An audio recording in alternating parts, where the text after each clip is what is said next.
अच्छा जुबैर साहब को आप रिस्पॉन्ड करना, फिर मैंने असल में नई साहब के पास जाना है। जी कुछ कहना चाहते हैं? बड़ी ज़बरदस्त स्पीच करती है भट्टी साहब। बिल्कुल बिल्कुल नहीं, ये तो भट्टी साहब तो जाहिर है इनको याद हो गई ये स्पीच, पहले 1 महीने में याद हो गई अल्हम्दुलिल्लाह। कोई करप्शन बचाने नहीं आए मेरा ख्याल है। एक सेकंड भट्टी साहब, कौन सा पिछले 15 महीने में या 14 महीने में कोई करप्शन का स्कैंडल आया है? एक भी नहीं आया। तो जबरदस्ती ना थोपे के जी करप्शन करके 1100 अरब आपने साइड पे लगवा लिया। नहीं अच्छा बात सुने, जुबैर साहब को बोलने दें भट्टी भाई, अब जुबैर साहब सुन तो लें, जुबैर साहब बोले 1100 अरब के इन्होंने करप्शन कर लिया नैब को खत्म करके। नैब को एक तो खत्म नहीं किया, दूसरी बात है नैब के हवाले से कंसेंसस है पूरे पाकिस्तान में, चाहे वो जुडिशरी है, चाहे वो पॉलिटिशियंस हैं, चाहे वो मिलिट्री लीडरशिप है, चाहे वो कोई आम पाकिस्तानी है।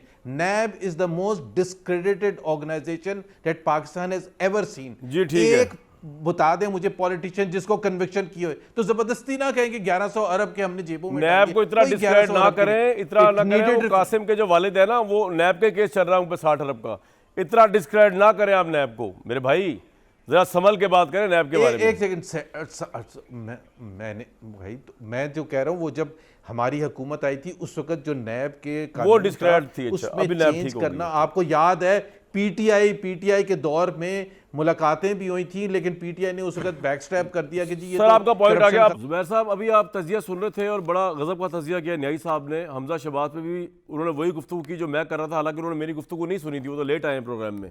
लेकिन जो उन्होंने एक बात की वो भी बड़ी गजब की है कि PMLN इस वक्त इररेलेवेंट नज़र आ रही है और लगेज जो है आपका, जो बैगेज जो है वो कोई उठाने को तैयार नहीं है।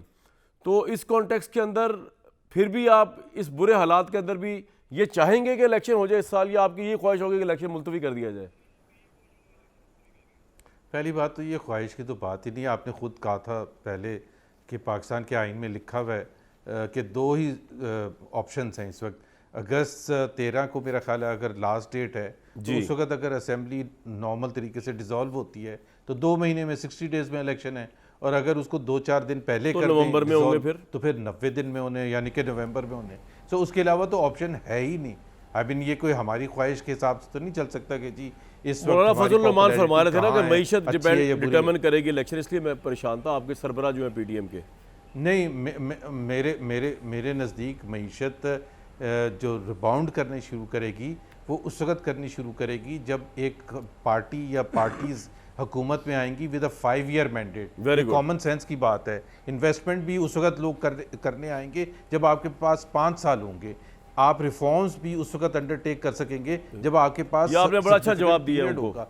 अभी अगर आपने स्टेट इंस्टीट्यूशंस को ठीक करना है तो उसको 6 महीने में या 4 महीने में तो ठीक नहीं होते हैं। And one of the reasons के जो आप इकोनॉमिक सिचुएशन को कह रहे हैं कि इतना अच्छा नहीं है, ख़राब है, उसकी रीज़न ही ये है कि आप वो अंडरटेक कर ही नहीं सकते रिफॉर्म्स। मतलब आपने एक रोड बनानी है तो उसके लिए रोड बनाने के लिए आपको टाइम चाहिए होता है ना। बिल्कुल सही कह रहे हैं। 5 साल का मैंडेट होता है तो लोगों की कॉन्फिडेंस होता है, और फिर जो भी पॉलिटिकल पार्टी अवाम के पास जाएगी अपना मैनिफेस्टो लेके, उसकी बुनियाद पर I am assuming free, fair and transparent election. तो जब आपको मैंडेट मिलेगा तो आप उसके बेसिस पर पाकिस्तान के अवाम के लिए दूरस्थ फैसले करेंगे जिससे सस्टेनेबल इकोनॉमी आगे चल सके।